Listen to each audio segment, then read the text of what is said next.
Salut les gens, c'est Superchondriac et aujourd'hui on se retrouve pour une nouvelle vidéo dans laquelle je vais faire un top sur ce que j'estime être les meilleurs Rain Dancers en strat. Donc, nous allons voir ce qu'est un Rain Dancer. Je précise bien évidemment que ce top est subjectif, n'hésitez pas à me donner le vôtre en commentaire et dire si vous êtes d'accord ou non avec moi.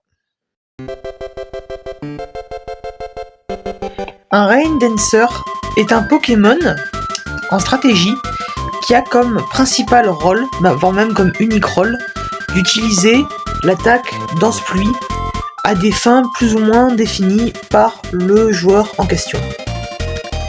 Nous allons maintenant attaquer le top, une fois que je vous ai expliqué grosso modo quelle est l'utilité et l'explication d'un Rain Dancer.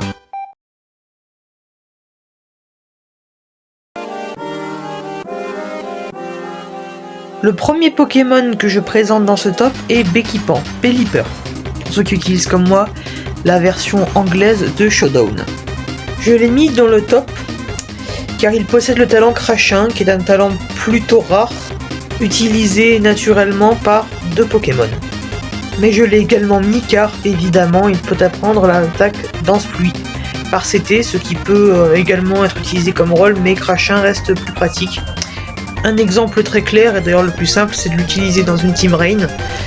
Moi, j'ai une team en monotype, du coup monotype haut avec Bekipan en lead, je peux vous assurer, ça fait des ravages si on l'équipe avec d'autres sweepers comme Clamiral 18. En top 4, nous passons à l'un de mes Pokémon favoris en strat, qui est Roigada de Galar. Il peut également prendre l'attaque Danse Pluie. Il peut donc être Rain Setter, mais moi j'adore le jouer aussi comme sweeper avec Grosse Botte et Terra Eau, justement parce que si Terra Eau et Hydrocanon sont joués dans le même moveset, ça peut être très intéressant. Ça peut devenir un Pokémon très agressif en très peu de temps, et il est donc une immense menace s'il est dans l'équipe et qu'il n'est pas géré à temps par l'adversaire. En top 3 de ce classement, nous avons Boreas. Il s'agit d'un Pokémon apparu en 5ème génération avec ses deux Pokémon complémentaires, Démétéros et Fulguris. Je l'ai mis dans le top car il s'agit certes d'un Pokémon qui est en underused de mémoire, en Smogon, dites-moi si j'ai tort dans les commentaires, mais en VGC, il s'agit d'un excellent Pokémon, souvent joué avec des sweepers très puissants car il a accès à l'attaque Goraria qui booste la vitesse en plus de Danse Pluie qui peut donc être très bien couplé avec certains Pokémon. Comme dit précédemment par exemple Clamiral 18 par exemple. Comme avant-dernier Pokémon de ce top, nous avons l'oiseau légendaire Elector. Il s'agit d'un Pokémon légendaire apparu en première génération avec, bien évidemment, Articodin et Sulfura. C'est un très bon Pokémon offensif qui, en plus de son accès à Danse Pluie, a également accès à des attaques comme Change Éclair qui peuvent être couplées à un Pokémon ayant retour pour effectuer un Volt Turn et ainsi récupérer le momentum sur l'adversaire. C'est donc un Pokémon très polyvalent et stratégiquement parlant excellent.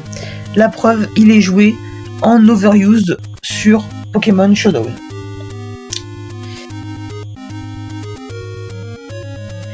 Et enfin, le premier Pokémon de ce top est bien évidemment le légendaire Kyogre apparu en 3ème génération. Je l'ai mis dans le top en premier car en plus de son accès à Crachin et Danse Pluie, c'est un excellent Pokémon offensif et aussi un assez gros tank défensif. J'en veux pour preuve le fait qu'il soit en Uber sur Smogon, donc le tiers ultime, mais également en VGC, c'est un excellent Pokémon. Ceux qui regardent les streams par exemple de Harry en France, ou de beaucoup de joueurs aux US ou dans d'autres pays qui pratiquent le VGC activement, beaucoup de joueurs s'en servent en ligne ou aux Worlds.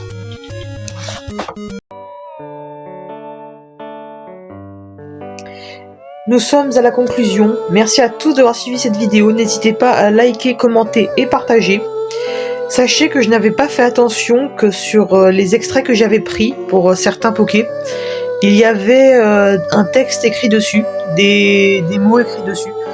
Sachez que tous les liens sont dans la description de la vidéo, j'ai tout mis. D'habitude je ne le fais pas, mais là je préférais jouer la sûreté. J'espère qu'elle vous aura plu. À la prochaine. Bonne stratégie, bon combat Pokémon!